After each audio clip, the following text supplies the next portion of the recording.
Boys and girls, welcome to Cast Strength Live. This is episode 53, and it's a real doozy. We have a fantastic guest today joining us, and he's here to answer some of your questions and just talk about whiskey. But before the guest arrives, I'll introduce you to, as usual, my wonderful co-host, Brad. That's me. Hey. And everyone's favorite, Vito. Hey guys. The OG Vito, even. The real one. So fancy. And last but not least, our fantastic guest for this evening, luxury brand ambassador for Beam Suntory, James Neal. Welcome to the show, James. Cheers, guys. Thanks for having me.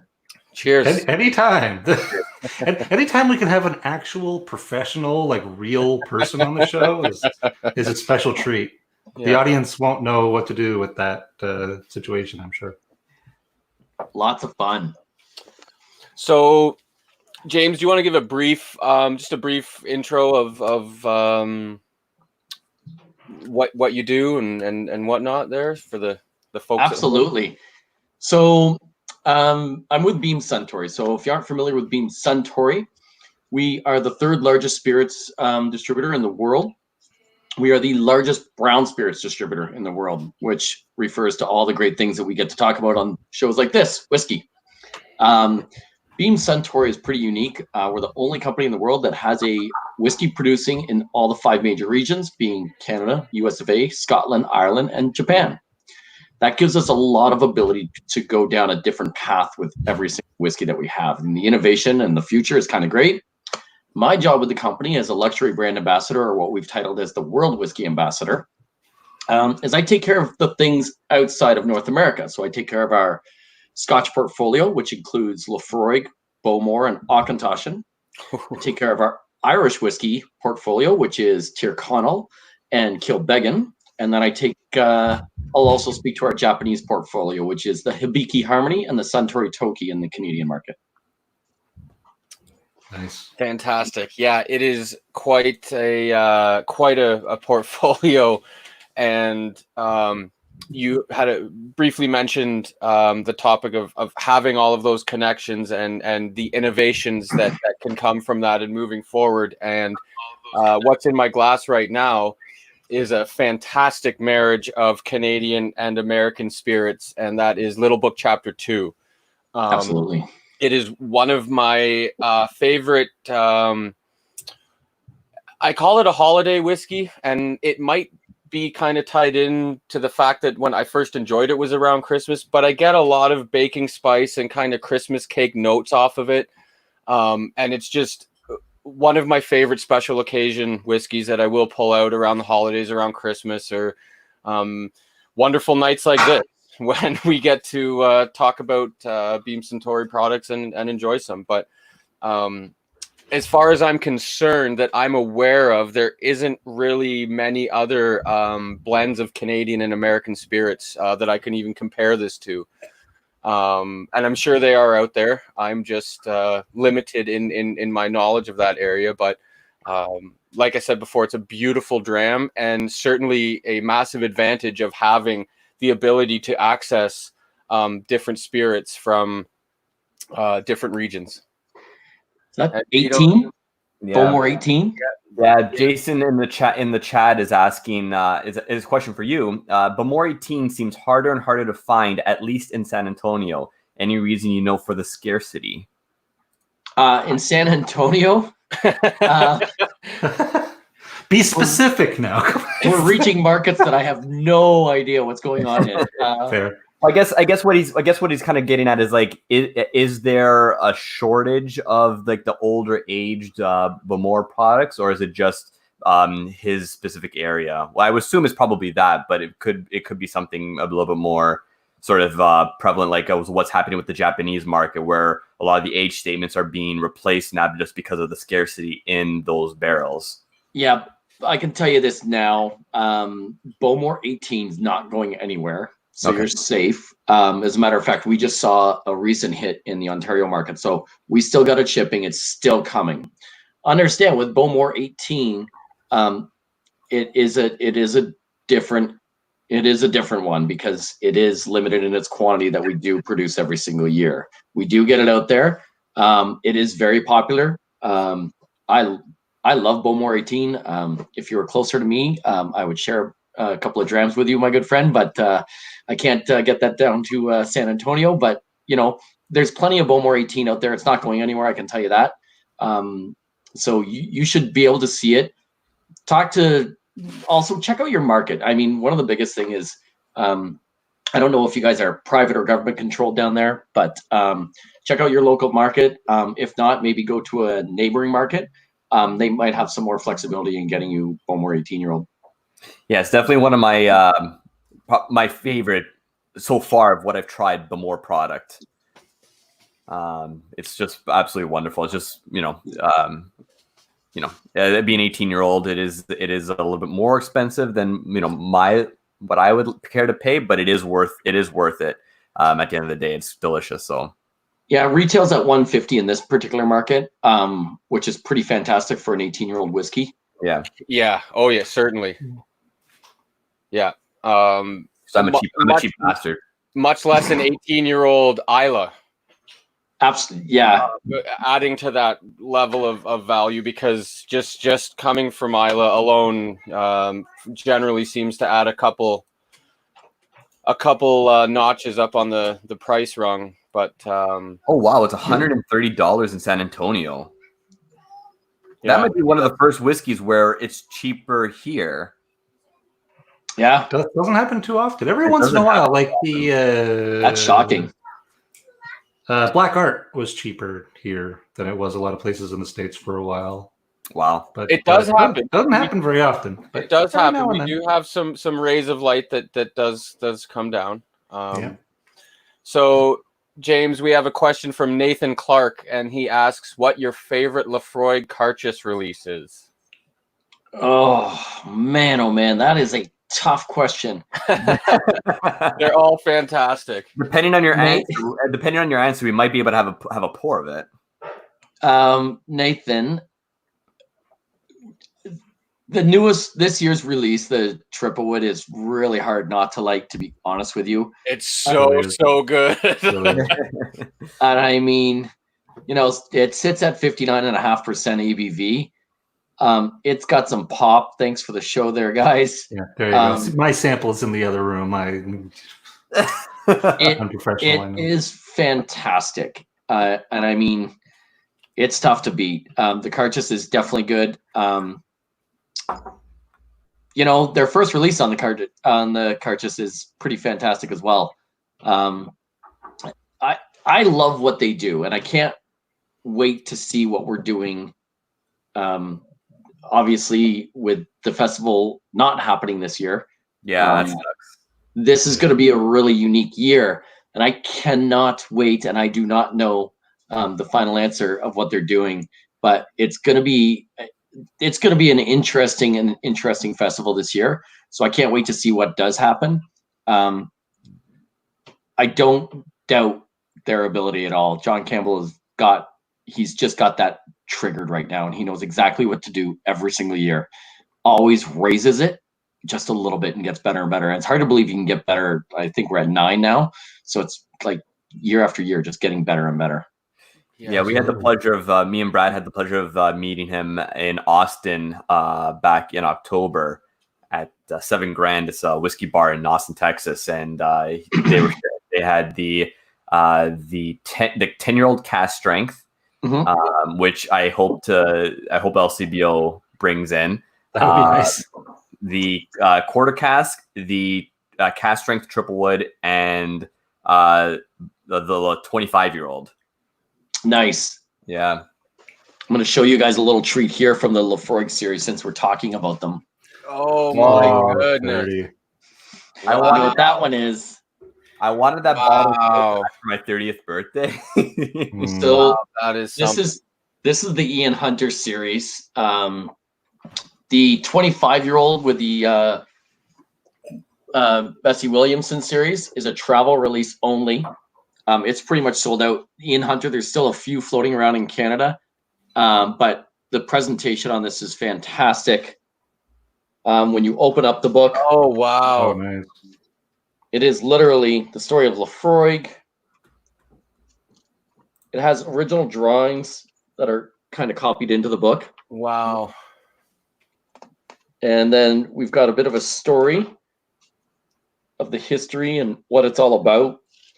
The fact that we still malt our own barley. I agree, Jason.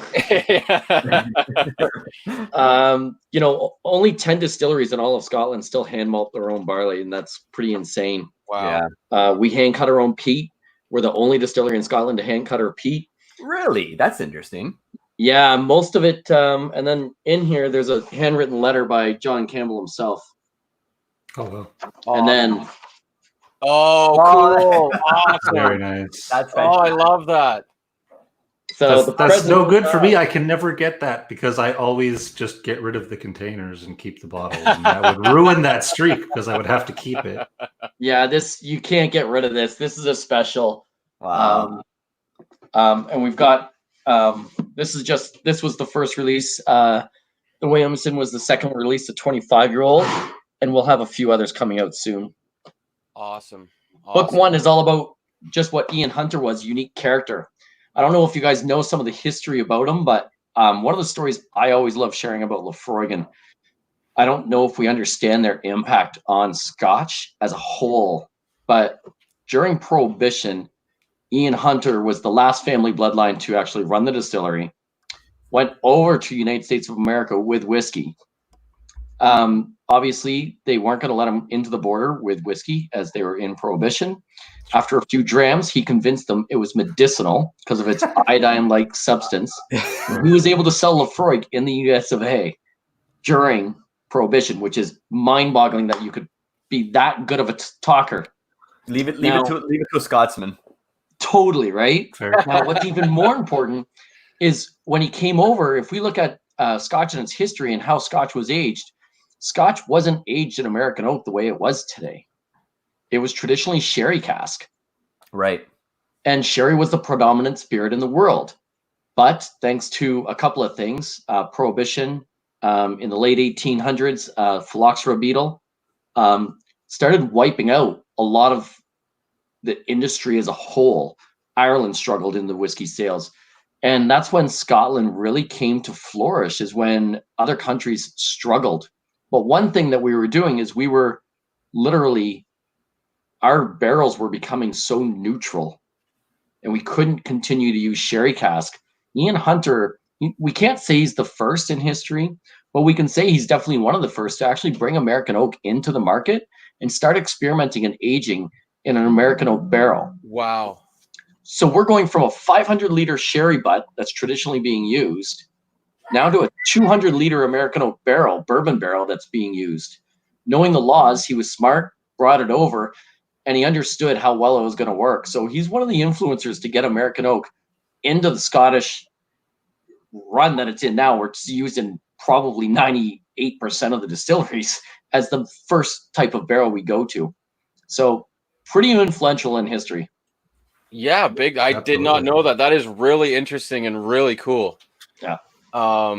That is, and the Prohibition story too is super super interesting, and I can see that playing out. It probably, if you did have that gift to sell along with a nice dram, it would probably be quite easy to convince your way in there.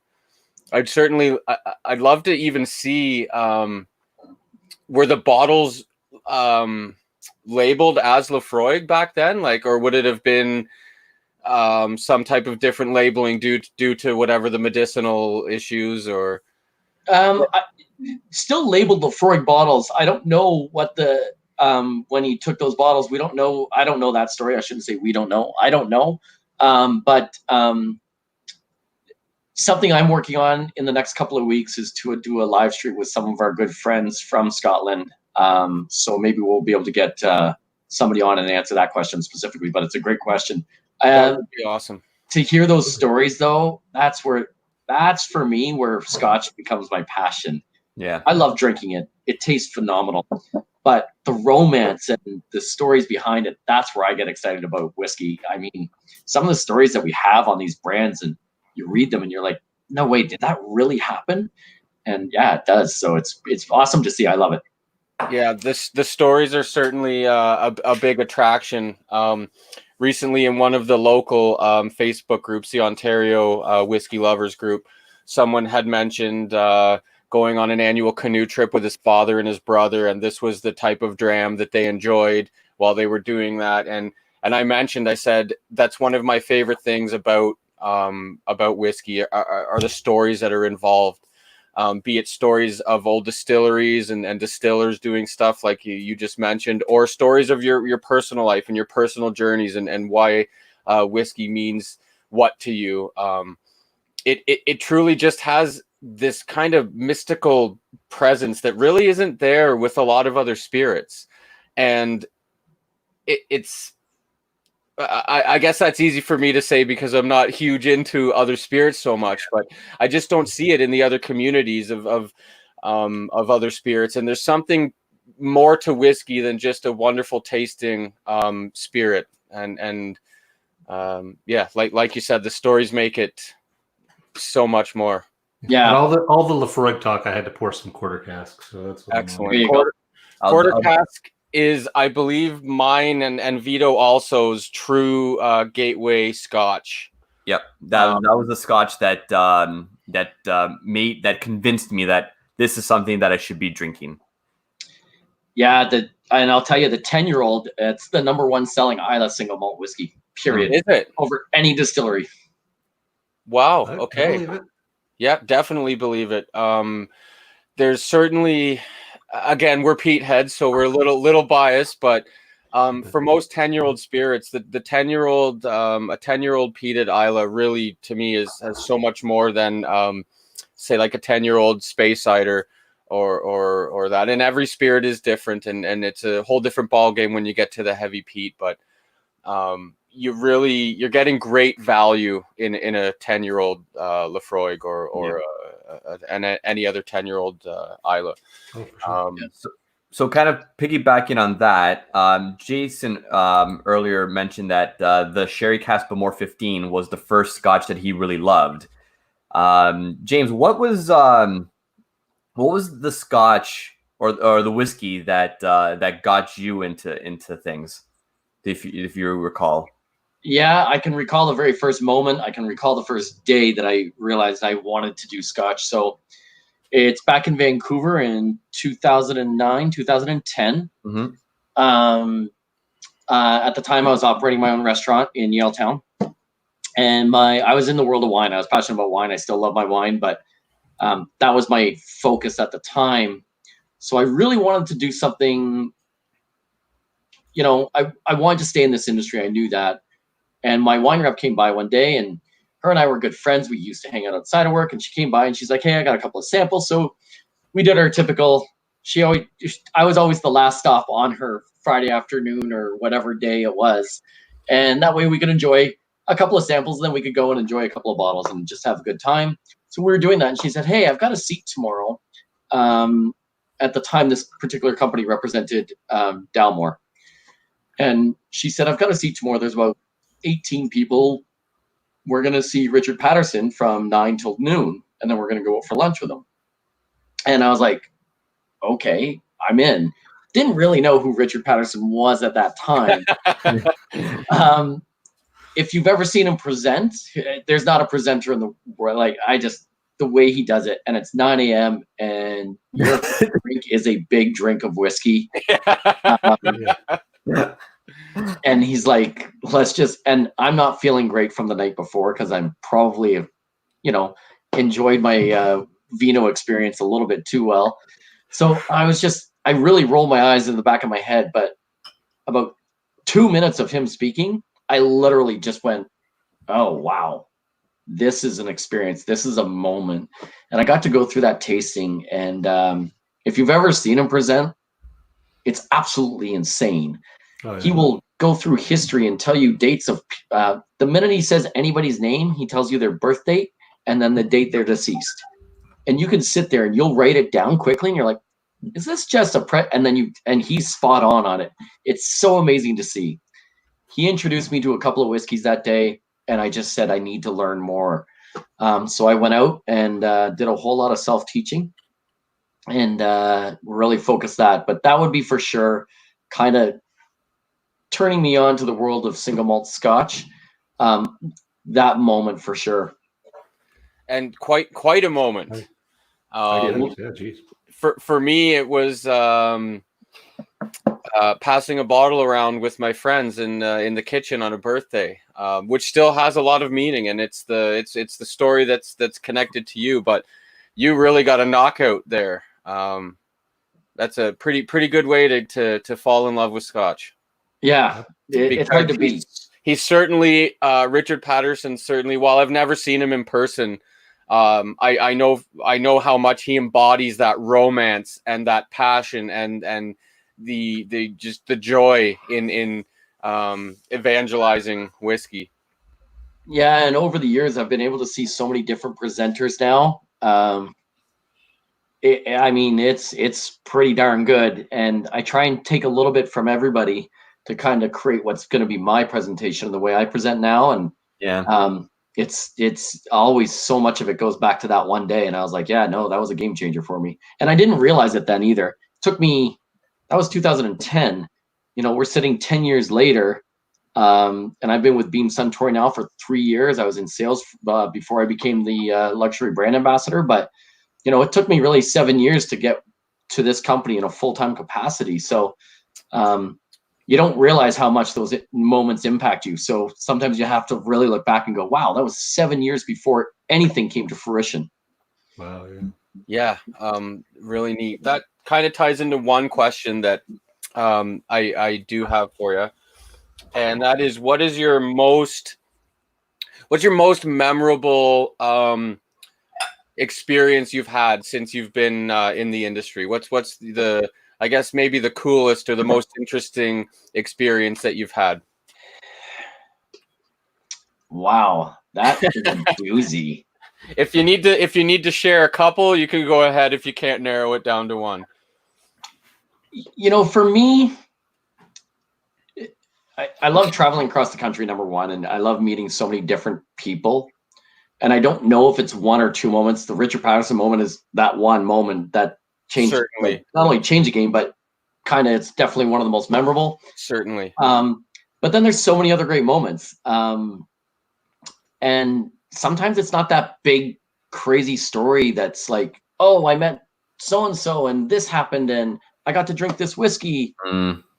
Sometimes it's about the little moments. And for me, that's where I really start getting nerdy and excited. And I'll run upstairs one day and I'll be like, tell my girlfriend, oh, this just happened. And she'll look at me going, you're that excited about that? Like, I'll pick up the phone and call my mom, and my mom's like, I don't like whiskey. And I'm like, I don't care. Like, I can do this. So it's the little moments. And for me, I remember walking into a room and we did a dinner. It was out west, and it was a Friends of Laphroaig dinner. And we had a few media people there. And media people I always will try and have a table of media, so let them write the reviews. But you're always on edge. You always want a good review. You don't ever want to be the person that gets a bad review in a Globe and Mail or whatever it is.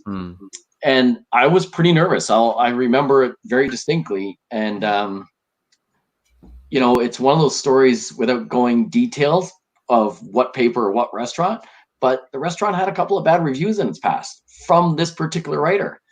And I was sweating, and I was like, oh, well, why? Like, we invited her to the restaurant that she already has had a couple of bad run-ins, like,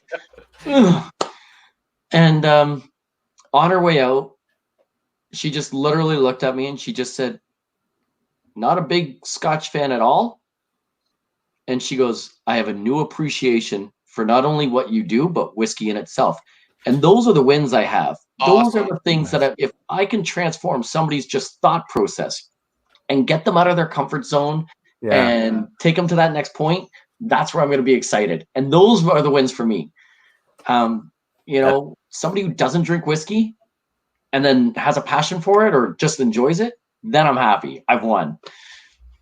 Yeah, no, big time. That's and that is essentially what you're trying to do, and when you succeed, even on any level, I can imagine what like it's satisfying for folks like us when we get those who are not super in. Like I just recently got my wife to start sniffing and nosing, which is a huge victory.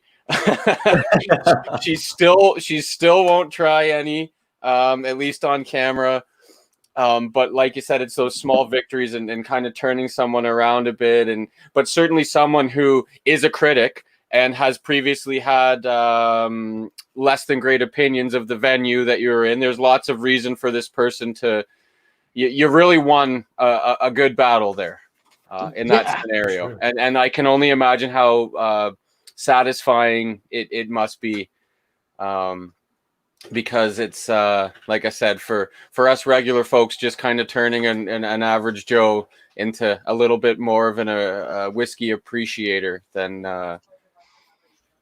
did I? Absolutely. I think I'm in trouble now because I just called my wife an average Joe. Apparently, rough. Yeah. So we're gonna let's make sure that Dwyer doesn't get more upset at you. We have a question from the chat. Andrew wants to talk a little bit about Japanese whiskey. He's never had it because he's a Scotch drinker normally. We obviously Beam Suntory has it's Hibiki and Toki, right? Yeah. And the three of us have obviously dabbled in a little bit of Japanese whiskey as well. Sure. What would be your recommendation? Speak about it a little bit. What's Japanese whiskey all about? Japanese whiskey is just like single malt Scotch. In the terms of, you can go from a lowland, delicate, soft Scotch like Auchentoshan is a delicate single malt Scotch. Yeah. Then as you go into the Speyside region, you start get a little bit more richer flavor profiles. You go to Highland, you start getting a little bit more heather honey. You go to Islay, you get that big bold peat and sea salt air, and there's so territorial. Well, Japanese whiskey is very much one and the same.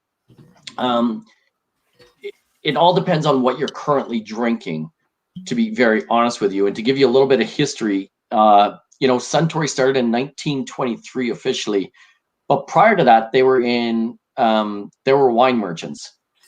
I didn't know that. Yeah, they were in wine production.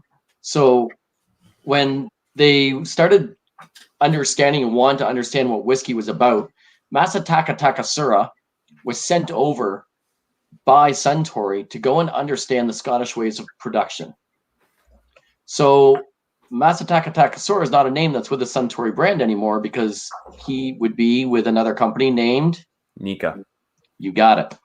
So it's so amazing to know that Japanese whiskey and the two big ones, Suntory and Nika, really started together. And one of the biggest differences is why that he moved on and made his own whiskey was because what we wanted at Suntory was the process of how to make whiskey, but we want the Japanese flavor profiles to be prevalent and prominent in them. We just didn't want to duplicate a single malt Scotch. Right, yeah. And that was one of the battles of conversation is, well, no, you're just duplicating Scotch in Japan. We don't want to do that. You can definitely taste that now. Japanese.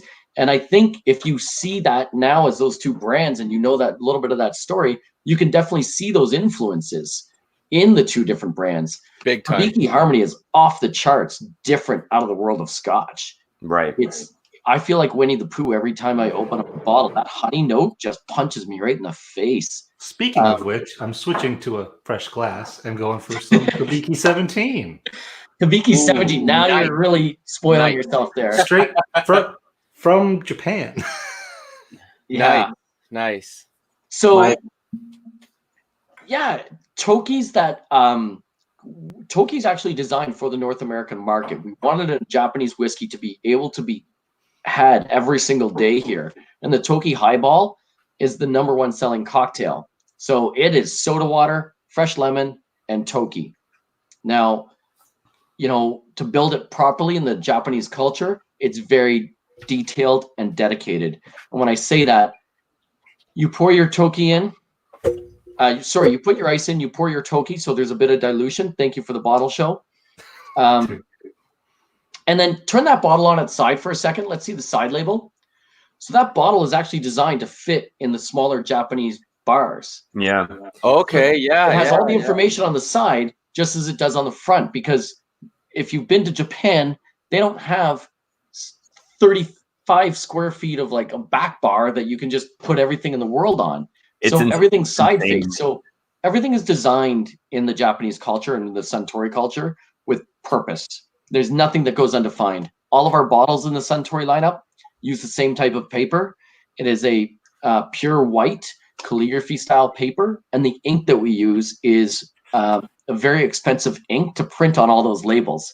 So everything is done with purpose and intent.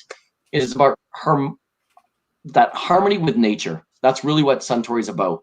So if you're going to go into drinking Japanese whiskey, go in with an open mind. Suntory Toki is light green apple citrus-based whiskey. You'll get it pairs actually well with a green apple arugula style salad as a dressing. Even like it just works. Oh, I could totally. Wow. I could see that. Yeah. Bit of a game changer. You can have a lot of fun with Toki. So and then you get into harmony and you get into a much richer, bolder whiskey. Definitely for the Canadian market, that's complex. The complexity and the harmony has got a lot going on, and you can be sipping on that for a long time. I have yet to hear personally firsthand anybody I know or even read a poor review of Harmony. Everybody seems to like it, and when it used to be quite regular, Vito's Infinity bottle is a Harmony bottle. It is a gorgeous bottle. Never mind what's inside. The presentation is very unique with that Beautiful. one. Yeah, certainly. Hold that bottle back up if you can there, Don. Yep. So if you guys can see all those ridges, there's 24 of them. Each one of them represents a season in the Japanese culture. That's amazing. Everything awesome. The thought that goes into everything is fantastic, and I had heard about the attention to detail for the bottle and the label and the ink and everything, and I'm really into Japanese culture. And when I was in Japan last spring, just like walking around and going into the bars, and everything is very meticulously done with intent, and nothing's wasted, and it's just unbelievable. And to see that culture pushed into the whiskey and the presentation of it is something that's a little bit foreign, because we don't see very much of that elsewhere, really, to that extent. So yeah, it's a beautiful thing. Yeah, be open-minded. So go into the Japanese whiskey category. I always like to start with the Toki personally, because I think it's a great entry into that world to start understanding what you're gonna start getting into. But then go and try the Hibiki Harmony. Go and try some of the Nikas, and you'll see the vast difference, because it is all over the map of what's going on in that culture. Yeah. And their whiskey, they're driving a phenomenal program. I've got another question lined up for you here, James. Love it.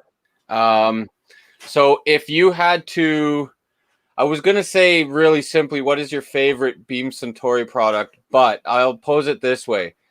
If you had to only drink one Beam Suntory product for the rest of your life and had to choose one, what would it be? Oh my gosh. Put him on the spot. Why don't you, Dan? Oh boy. All right. The pressure's on. And you're allowed to say a few here, because both me, Brad, and Vito can't necessarily name one specific tip-top favorite of a lot of things, and we always name a few. So yeah, right now this is my go-to. Okay. Okay. Yeah. So not available in Ontario yet to the watchers in Ontario. He said yet. I said yet because it's. I'm going to knock on wood. Sure. A lot has changed with COVID for us and the LCBO and everybody in the world. Actually, we all know that. But Tirconnell's 16-year-old. Now this is 16-year-old. So we currently have our standard Tyrconnell single malt Irish whiskey out. This one is finished, however, in Sherry Oloroso and Moscatel Cask. The Moscatel Cask gives this a wicked funk. And it doesn't sound appealing when I say that, and I know that's not the best probably way to say that, but it is a fantastic whiskey. I'm in love with it. I haven't had a whiskey this unique in a long, long time. Wow. It really stands out. I have it here because I had a dram last night, and I'll probably have a dram tonight. But definitely one of my favorites. And then I'm kind of loving this. This is what I'm drinking right now. The Glengarry. This is their Virgin Oak.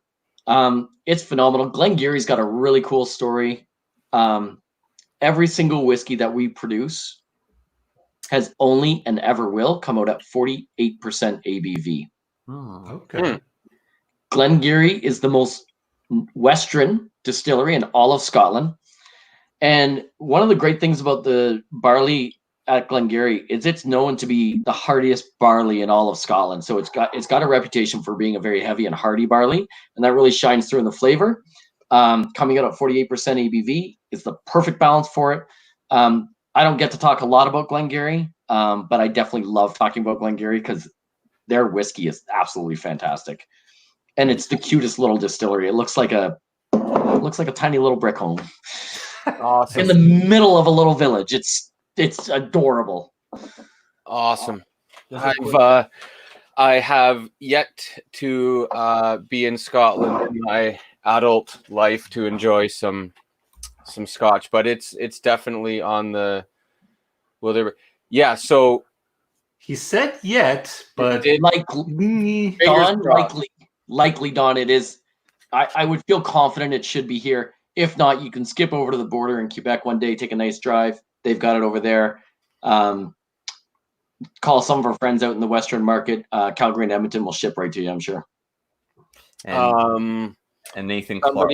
Our good friend Patrick, was asking if it's available in the US currently. Don't know that one. Okay. And understandable. That's not your funk. When you said funk, and it might not be a great way to describe it, it actually is. We've got a lot of funky fans. Nothing wrong with a little funk. Love me some funk. Yeah, and if you've ever smelled just Moscatel grape and it's like that Moscatel finish, yeah, it's funk. It's a little bit dirty, and I just there's something I love about it. But the Sherry Oloroso balances it out beautifully, and their packaging is fantastic. We've updated our tins this year, this past year with Tyrconnell.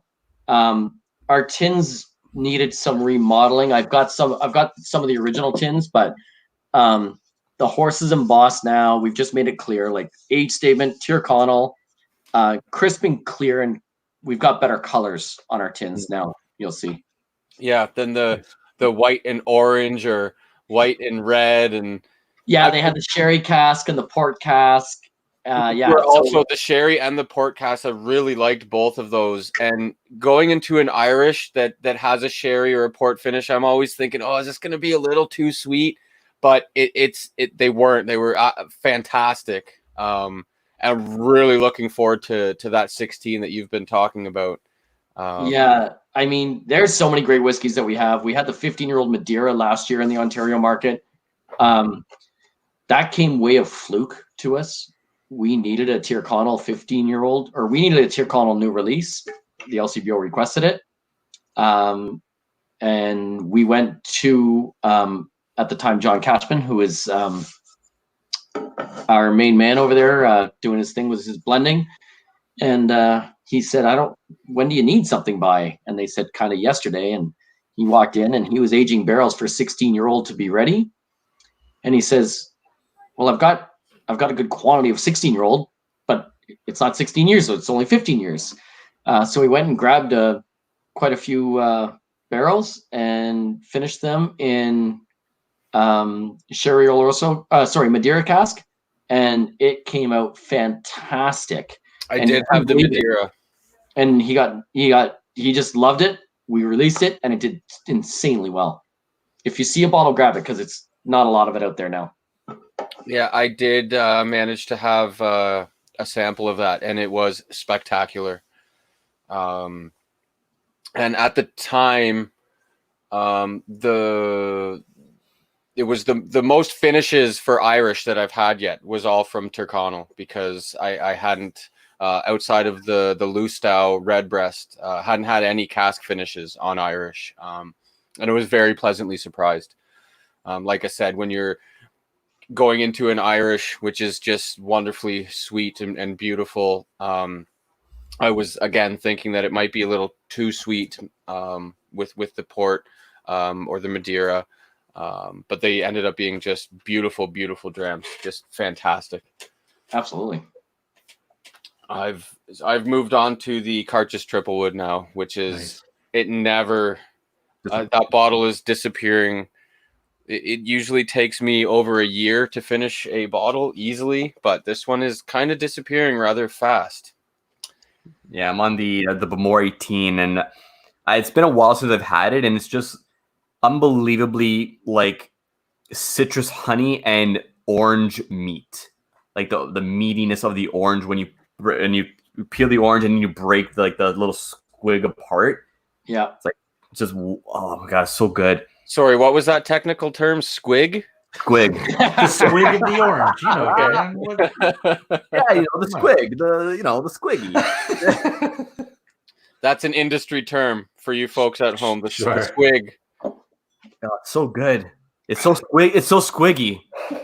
That's probably going to be one of the tasting notes on the next packaging for Bemore 18, like a fresh squig of orange. I'm sending it over. Be amazing. The one bad thing is my trip in June got canceled, unfortunately. Right as of now, it's tentative, but it's canceled. Sure. Right. So. Yeah. So how, without getting too much into it, because I'm sure everyone's all kind of sick of hearing about it, but how has these current circumstances affected what you do? It's a great question. I was saying today, I was doing a training on, like we do, we meet online with Microsoft Team Meet and within our own company, and I'm training province by province. I'm doing a training a day, essentially. Wow. At least. I'm doing my own shows every Wednesday at 8 p.m. Oh, feel free. Where do we see those, James? Absolutely. So if you go to World Whisky on Facebook or Instagram, you'll see them right on there live. When I say World Whisky, the second whiskey is spelled K-E-Y. The first whiskey, just K-Y. Wednesday nights at 8 p.m. We just last night had a guest bartender on, and we did all things cocktails with scotch. Super fun. Next week, we're doing Irish whiskey, so we're going to cover Kilbeggan and Tyrconnell. So you're stuck with me and only me as of right now. And then the week after that, I've got I can't name our special guest yet, but we're going to have two special guests, and they will be chefs. And what we're going to do is talk scotch and food, and that'll be really exciting. And then we're working on some other great projects that are going to come down the road that I don't want to say prematurely. Awesome. That sounds fantastic. So yeah, Vito just put the link up there, guys, if you want to click and give a follow and check that out, because we certainly will be. Absolutely. Yeah. It's a lot of fun, and I didn't think I was going to get, when we started this as a company, we were like, hey, this is a part of your weekly gig, get some social. So we weren't as fast to the market as some of our competitors. All those competitors are my friends, by the way. We all travel together. We're on the road together. We're all hanging out. So it's fun to watch all these different ambassadors online giving, and I want to be really strategic partner and really put something solid together. And I think it's really working. We're getting, our first video always going to be your slowest. So I said, let's do Laphroaig, that has the biggest following for sure. So we had some really good feedback from that. And then as we kept on growing, the second video, I think hit 800 views alone. Wow. So I can't argue with that at all. Nope. So it's been a lot of fun. It's different. I struggled my first couple of presentations, and I learn every single day. But presenting to an audience that you can't see is very It's weird. It the is hardest weird. thing in the world. Yeah. So that's changed my job. Yeah, for sure.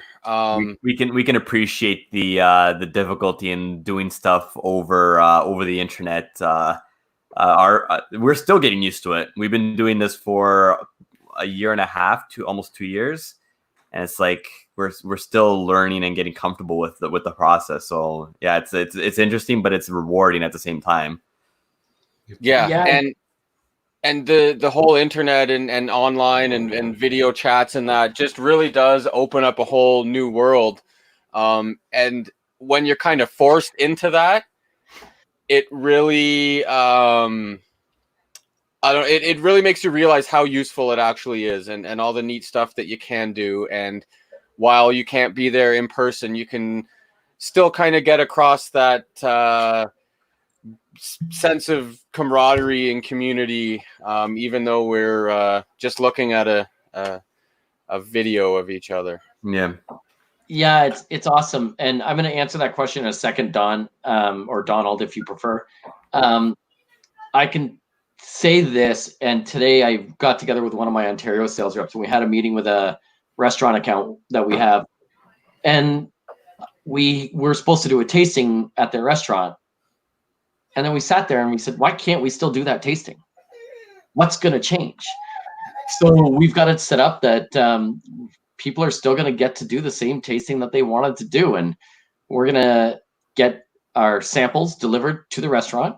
They're going to go to the restaurant, pick up their cheese and their Scotch samples in a package. It's going to be beautifully presented. They're going to go home, and then we're all going to get together on Zoom, and they're going to get to go through the presentation still. Wonderful. And we just need to think a little bit differently and do things a little bit differently right now. So that's how it's changed. I mean, is it slow some days and you're like, I got to think of something different and creative? Well, then just do it. And this kind of, all those people at work every day who say, I want more creativity at work. Well, now you got it. You got it. Big time. Yeah, that's awesome. I've seen quite a few different scenarios for virtual tastings. Actually, Spirit of Toronto looks like that's how it's going. They're offering some of the master classes via that pick up your samples or samples shipped out to you. Yeah. So it's kind of interesting, and it is good to see that these type of things can continue on despite given circumstances. As an extreme introvert, I'm very much enjoying the idea of virtual tastings. Yeah, it's certainly a weird world, but we're making the best of it. Yeah, absolutely. And Don, to answer your question, I haven't tried the single pot yet.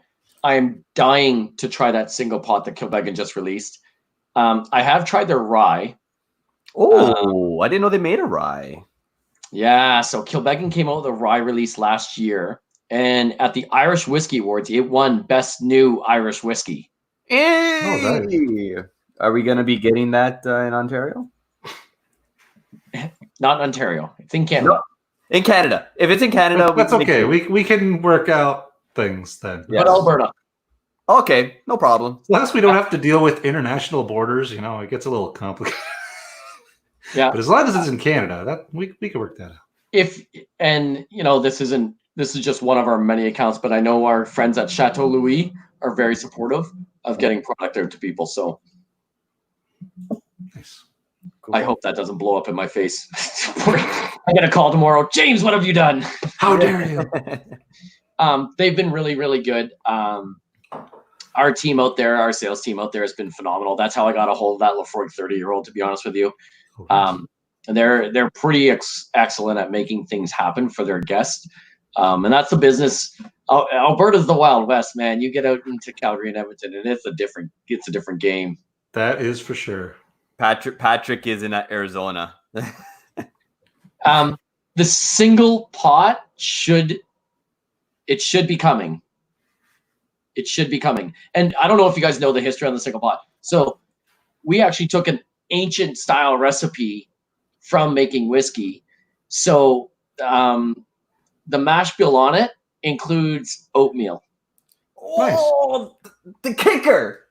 The kicker. The kicker. Oatmeal. Oh, Oatmeal, malted barley, and corn. God damn it.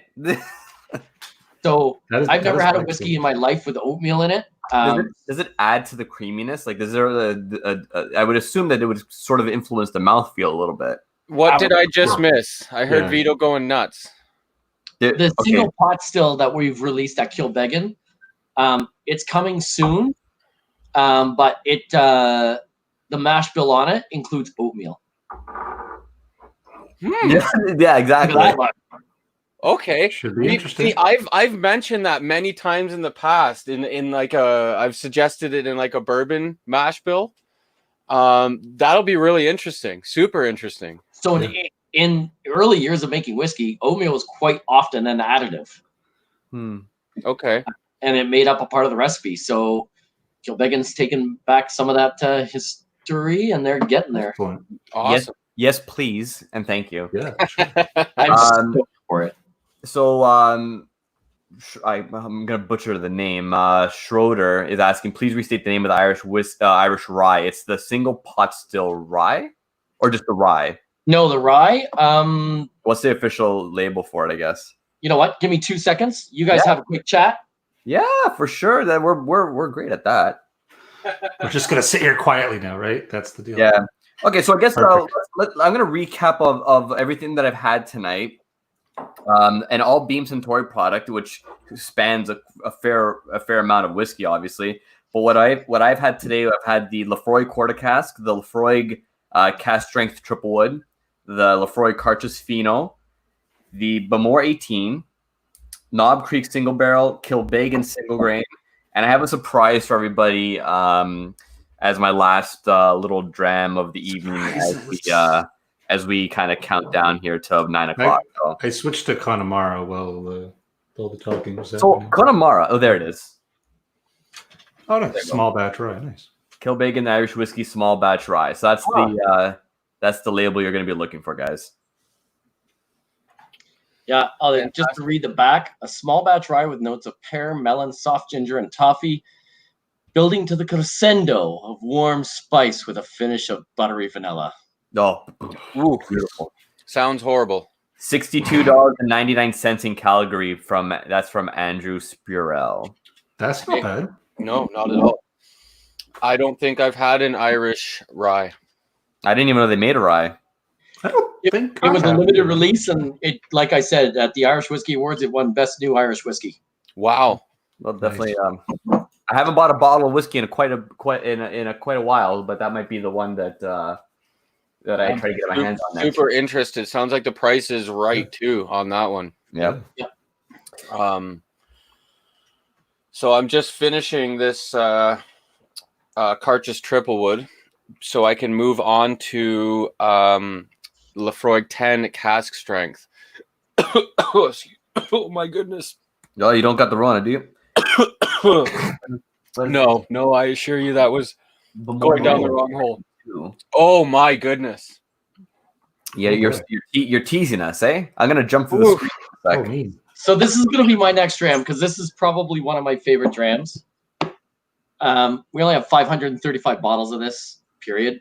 It was a Canadian exclusive. So all you guys in Canada who want one of them, there's still a couple out there kicking around. Wow. Don't mind me. I'm just going to be running a couple of searches here. Look at the color on that. Look how dark that is. It is literally that's nice. It's the darkest whiskey I've seen. Wow. And this is aged for 26 years. Punch in barrels. Ooh. Exclusively? Okay. So a punch in barrel, for those of you who don't know, we age often American oak. It comes in a 200-liter barrel. And then we talk about a sherry butt, which is 500 liters. A puncheon is 560 liters. So definitely the largest barrel that we have that we would use. Puncheon barrels can often see different types of liquid as well. But the coloration on this. Wow. That's beautiful. Oh, geez. Wow. Now, Jason in the chat brings up a fair thing. Question: Isn't Bowmore known for adding color to some of their whiskeys? I would assume that this one here there is no color additive. Yeah, it's a fair question, and you know what, guys? I'm going to say this about color. I'm neither here nor there on color additive. It doesn't change my flavor. That's first and foremost what I care about. But when we're dealing with some of our more rare product, you aren't going to see any coloration added into them. You know, here's the reality on color. It's been ruined by economics. Right. Sure. And if we go back into history, common perception was the darker the whiskey, the better it was. But now that we're changing our distillation methods, or not our methods, but we're changing our maturation process so much now, and we're maturing in all these different types of wood, we're getting different colors. So people get really unhappy and they're unsatisfied because, unfortunately, market perception is if it's darker, it's better, which is not the truth at all. I agree. We've got an Auchentoshan that we released, European travel only, but it was finished in a Sauvignon Blanc cask. Ooh. We went out on the limb, we did a lot of studying on it, and we said, don't drink it at room temperature. We want you to chill this. Put it in your fridge. Treat it like a white wine. Oh, yeah. And it started changing the perception, and it's super light in color, obviously. Do some of our brands use coloring? Yes. Do some of them don't? Yes, as well. Laphroaig's green bottle, the infamous green bottle, I've got like 20 bottles in front of me, and not one of them is a green Laphroaig bottle, which is crazy. But, you know, that green bottle was... Yeah, here we go. Just start showing random Laphroaig. Right, like, you know, these green bottles that came out in market were often to hide the coloration initially. Yeah, sure. Now we don't care as much, but now we have to keep tradition, so now we got to keep it maintained. Yeah. I'm a sucker for the green Laphroaig bottle, I'll admit. It holds a special place in my heart, the green bottle. Yeah, and as far as coloring goes, the general opinion I find, at least for us here and for a lot of our whiskey friends, the only thing that we really that matters is the disclosure of said coloring. If they disclose that there's coloring in there, that's really the most, because like you said, the transparency. If you do, so I've only seen a couple of them, but if you're gonna do a blind tasting and one dram has color and one doesn't, you're never going to be able to tell that. You're not going to be able to pull out E150 as a note. You just can't. It's not a thing. It doesn't exist. So while I do respect people's opinions on preferring no coloring added or whatever, and that's totally cool, doesn't bother me. No, that same person, again, if you were to put them to a blind test and you could have the same spirit with or without the color, there's no way they're going to be able to tell. You got to think about the Scottish laws that are put in place to make a single malt Scotch. If in any way coloring disparaged against any flavor profile of taking away from a Scotch, their laws are so strict in every other capacity. It's one of those strictest regions in all of spirits about how we make our product. Yep. There's no way that we would have a law that's in there that would change anything in flavor color or in flavor profile. So I think that's really, really important to know. That's a great way of thinking. I never even considered. I always perceived it as just like it's either the taste or the color or the perception. It's like the law aspect is what is it? The Scotch. What's the agency?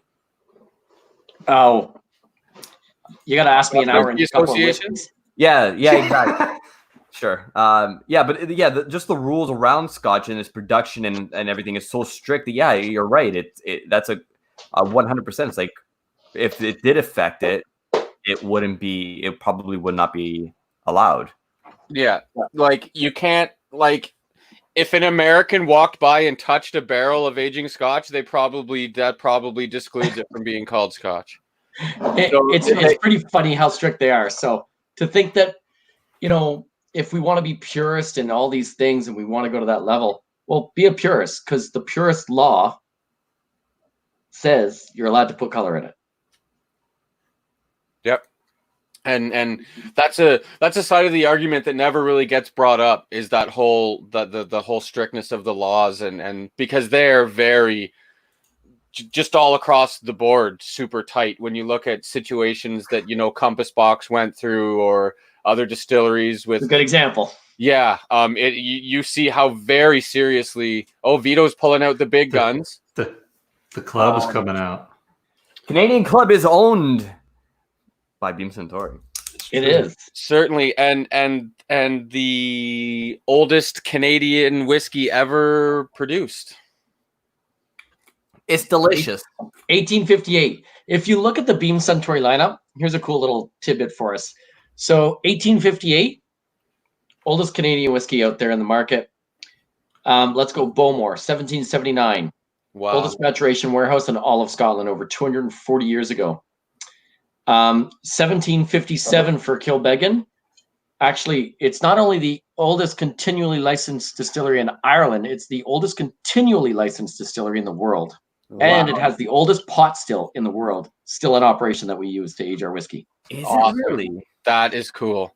Go to Japan, 1923. The youngest of any of our brands, still the oldest in Japanese. Yeah, wow. And Jim Beam. So 8th generation family making, we literally have the most seasoned team in every single country that we are in.